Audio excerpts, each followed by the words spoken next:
Hi there, welcome. My name is Robert Younghans, the bug guy from Angler's Covey Fly Shop here in Colorado Springs, and welcome to Bug of the Month. We're going to go ahead and start with April here, and April's a difficult month because there's a lot of different insects that are starting to emerge and hatch, but I think intuitively I have to really go with our Baetis, our blue-wing olives. That's when the blue-wing olives kind of really begin some of their major hatches.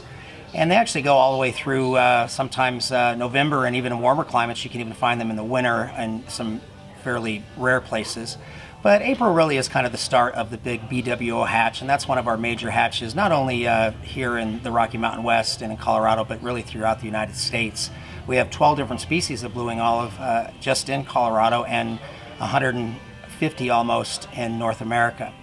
So what I'd like to do is just show you a shot of some Baetis nymphs, some actual specimens that you can take a peek at. And I have them here in our display area. And you can see here that they're not particularly big. These specimens have been preserved in alcohol, so they're a little bit lighter than they would normally be. But one of the misnomers about blue-wing olives is that people think the nymphs are actually olive, when really it's very rare to find an olive-colored nymph. They tend to be more of a tan or a brown color. You're going to see them in 18s to probably 24s, probably 20 to 22s is a little more common. And so you can just see some of our Baetis specimens here. And you're going to find them in pretty much all of our rivers, and they can emerge anytime from early in the morning till in the evenings, depending on what river shed and what water you're actually fishing.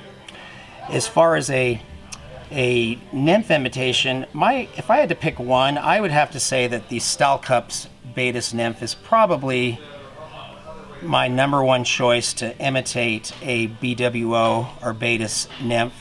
That can come in either an olive or a brown, and this is a size 20. I also like them in 22s, and if you can tie them in 24s, actually that's a great thing to have, is all three sizes.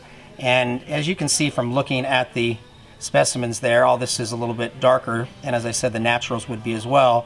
You can see that that's a pretty good imitation of the nymph itself.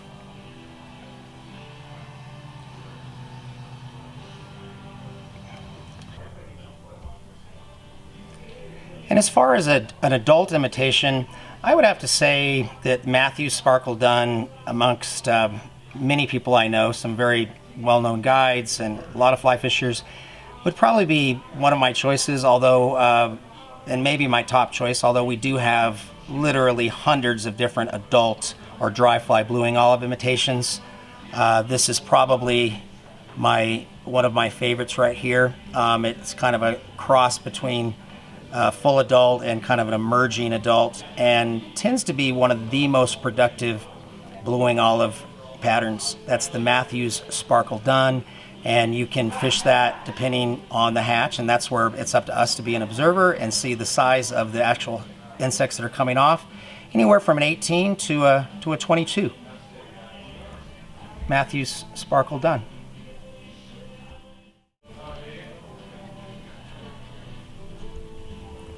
So thanks for joining me for Bug of the Month.